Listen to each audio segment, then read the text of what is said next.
బైబిల్లోని యెషయా గ్రంథం 45వ అధ్యాయం 3వ వచనం.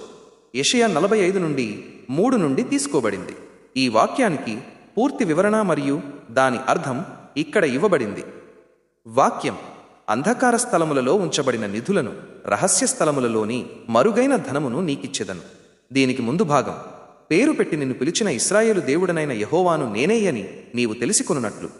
పూర్తి వివరణ: ఈ వాక్యం ముఖ్యంగా కోరెషు, సైరస్ అనే పర్షియా రాజును ఉద్దేశించి దేవుడు చేసిన ప్రవచనం.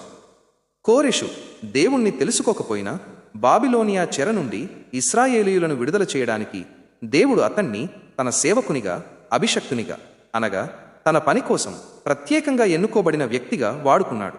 ఈ వాక్యంలో దేవుడు కోరెషుకు ఇస్తున్న వాగ్దానం మరియు దాని వెనుక ఉన్న ఉద్దేశం స్పష్టంగా ఉన్నాయి. 1. అంధకార స్థలములలో ఉంచబడిన నిధులు, రహస్య స్థలములలోని మరుగైన ధనము.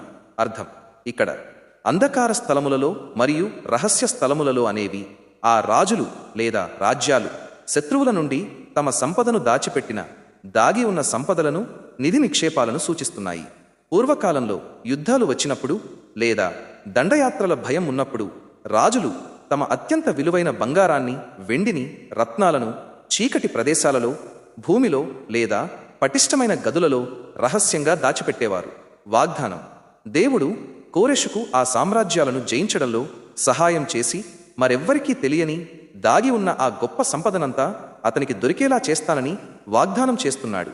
ఇది కోరెషుకు దేవుడిచ్చిన గొప్ప ఆశీర్వాదం మరియు సైనిక విజయం యొక్క బహుమతి. 2. దేవుని ఉద్దేశం: నీవు తెలిసికొనున్నట్లు. కోరెషు ఆ గొప్ప సంపదను కేవలం తన సొంత బలం వల్లనో అదృష్టం వల్లనో పొందలేదని ఇజ్రాయేలు దేవుడైన యెహోవా, Lord the God of Israel, అతనికి ఆ విజయాన్ని, ఆ ధనాన్ని ఇచ్చాడని తెలుసుకోవాలి.